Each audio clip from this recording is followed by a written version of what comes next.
after admitting he intentionally struck a teenager with his SUV over his political beliefs. That boy, 18-year-old Taylor Ellingson, later died from his injuries. The driver, 41-year-old Shannon Brandt, initially fled the scene but returned to call 911. According to court documents, he told the dispatcher Ellingson was part of a Republican extremist group and the two had a, quote, political argument before the deadly encounter. The investigation is still ongoing, and so far police do not think Brand and Ellingson even knew each other.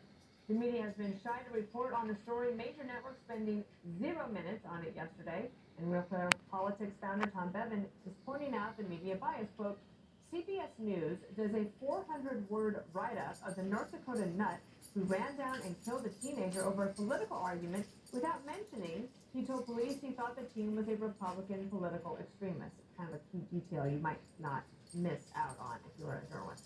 Judge, what do you know about this case? I know that I'm curious. This guy intentionally killed an 18-year-old young man because he didn't like his politics. They have charged him now with criminal vehicular manslaughter. That's nonsense. This is murder. This is not just a typical criminally negligent homicide where you go in with a vehicle and you accidentally kill someone. This is a guy who intended to kill an 18-year-old Republican because he was a Republican and used his vehicle as a weapon. Pure and simple, Class A murder. It's got to be upgraded immediately. Now, this was not some drunk who made a mistake.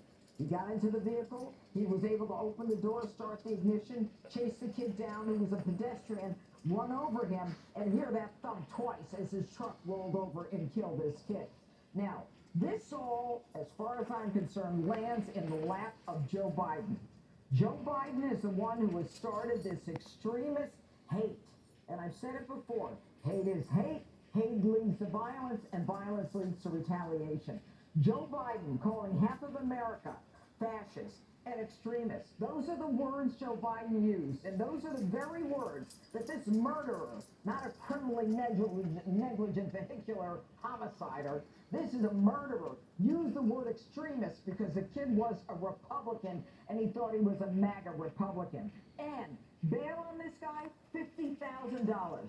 Bail on the two guys who stole Karen Bass's guns, $500,000 and $1 million and $50,000, and this guy doesn't want his life ruined after he killed a young man because he didn't like his Republican politics.